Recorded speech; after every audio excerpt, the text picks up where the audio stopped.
Hello guys, welcome back to our channel prince baby creations.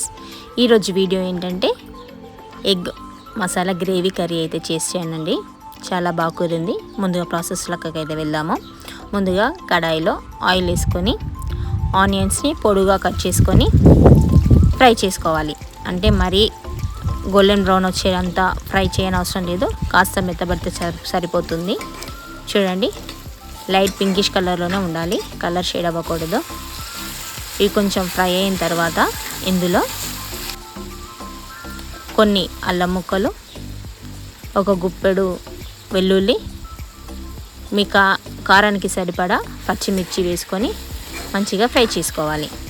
ఇప్పుడు వీటన్నిటిని ఓ ప్లేట్లోకి తీసుకొని చల్లారేంత వరకు పక్కన ఉంచుకోవాలి.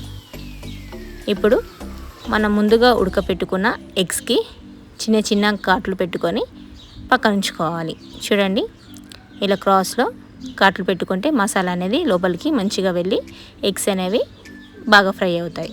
ఇప్పుడు కడాయిలో ఆయిల్ వేసుకొని పసుపు, కారం, ఉప్పు వేసుకొని ఎగ్స్ కూడా అందులో వేసుకొని మంచిగా ఫ్రై చేసుకోవాలి. చూడండి, ఇలా ఫ్రై అయితే సరిపోతుంది. ఇప్పుడు వీటిని అలాగే పక్కన ఉంచాలి.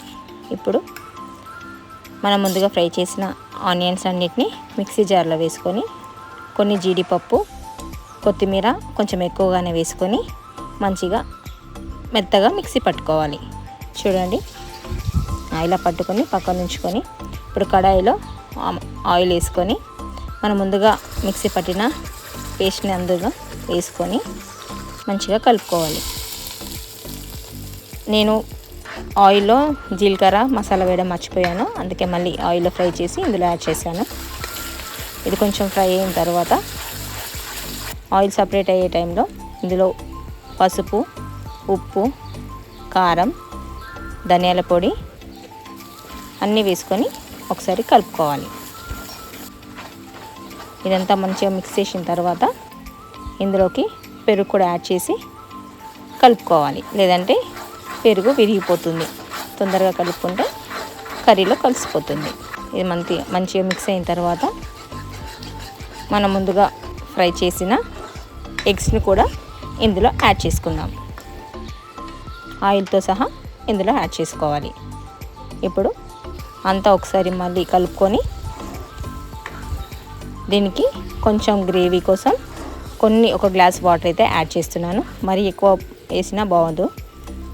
అంటే 1 టీ స్పూన్ గరం మసాలా కూడా యాడ్ చేసి అంతా కలుపుకొని మూత పెట్టుకొని సిమ్లో ఒక 5 మినిట్స్ ఉడికించుకోవాలి. చూడండి, ఆయిల్ అంతా సపరేట్ అయింది, గ్రేవీ కూడా చాలా బాగుంది. ఇప్పుడు ఇందులో కొంచెం కొత్తిమీర కూడా వేసుకొని కలుపుకొని స్టవ్ ఆఫ్ చేయడమే. ఎంతో టేస్టీ అయిన egg masala gravy curry ready అయ్యింది. మీరు కూడా డెఫినెట్గా ట్రై చేసి ఎలా వచ్చిందో కామెంట్లో చెప్పండి. వీడియో నచ్చితే లైక్ చేయండి, షేర్ చేయండి, కామెంట్ చేయండి. మరిన్ని వీడియోస్ కోసం మా ఛానల్ని సబ్స్క్రైబ్ చేసుకోండి.